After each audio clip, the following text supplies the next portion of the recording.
We're now in the last section of our fermentative gram-negative rod lecture among our non-Enterobacteriaceae family members. And in this lecture, we are going to talk about the other fermentative gram-negative rods. We've already talked about the Vibrio organisms. We're now going to talk about Aeromonas and Plesiomonas. So Aeromonas is a genus that can cause diarrhea and gastroenteritis, wound infections, and septicemia. And Plesiomonas can cause some intestinal infections, and other types of infections like wound and septicemia are very rare. So Aeromonas is a ubiquitous organism, meaning it's found everywhere.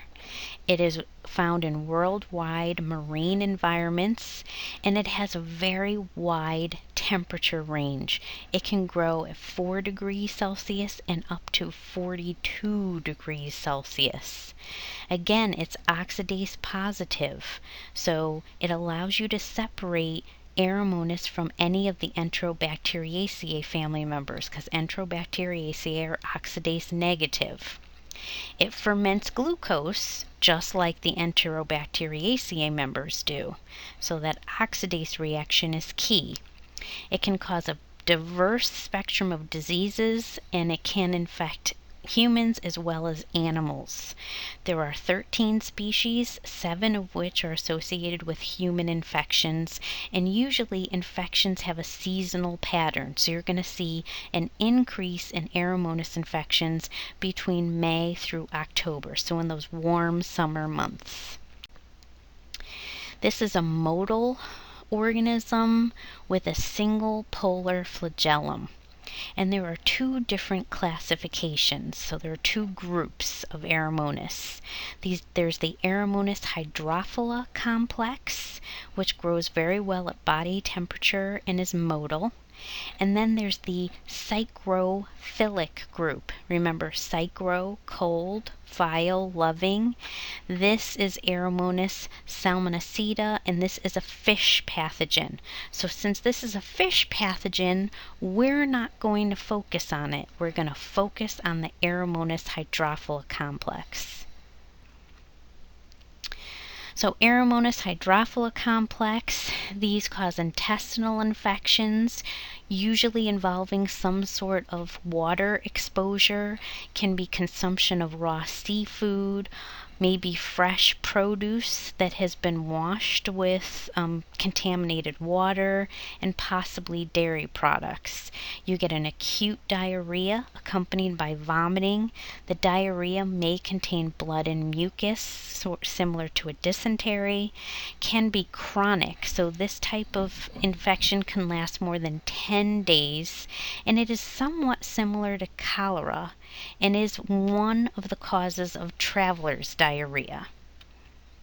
Can also cause extraintestinal infections like septicemia and wound infections, which are the most common of the extraintestinal infections.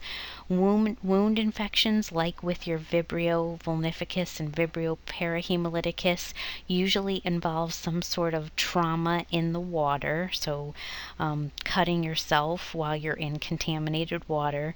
Sepsis caused by Aeromonas is much more common in an immunocompromised individual, and it's more commonly associated with Aeromonas veronii.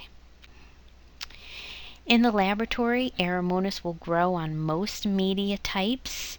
Hemolysis can be variable on sheep blood agar. Most Aeromonas species are beta hemolytic though, so that's something you might want to know. Might be a case study, you never know, on your exam where you have a gram-negative oxidase positive rod that is beta hemolytic on sheep blood agar and is pink on MacConkey agar, because most Aeromonas organisms ferment lactose. This is how you have to start thinking. Remember, in the last lecture we talked about CIN agar and how that agar can be used to recover Aeromonas, and Aeromonas will be pink on CIN agar. The presumptive identification is it's an oxidase positive organism. Most Aeromonas are also indole positive. Unlike the Vibrio species, it is resistant to the 0129 Vibriostat disc, and they are glucose fermenters. So I would highly suggest you know this slide right here for your Aeromonas. And here's a little Aerokey for the identification of the clinical Aeromonas species. So you have an oxidase positive, glucose fermenting gram-negative rod that's resistant to the 0125 vibriostatic disc. You know right there you're in an Aeromonas because the Vibrios would be susceptible to the 0129 vibriostatic disc. So then, of course, in order to really differentiate your species, you have to know other reactions. So does it hydrolyze esculin? Yes. You then see, does it produce gas from glucose fermentation? You could tell that on your triple sugar iron agar. No. Then it would be your Aeromonas cavii. You do not have to know this much detail about the Aeromonas. I don't expect you to know how to differentiate every single Aeromonas species. It's really more important to know that Aeromonas in general, the Aeromonas hydrophila complex in general, are oxidase positive, resistant to 0129, glucose fermenting organisms.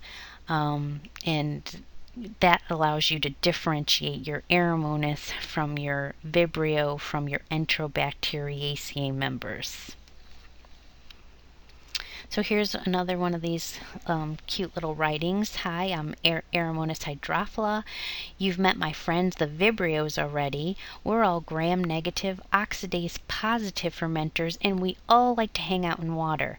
I like fresh water and sewage.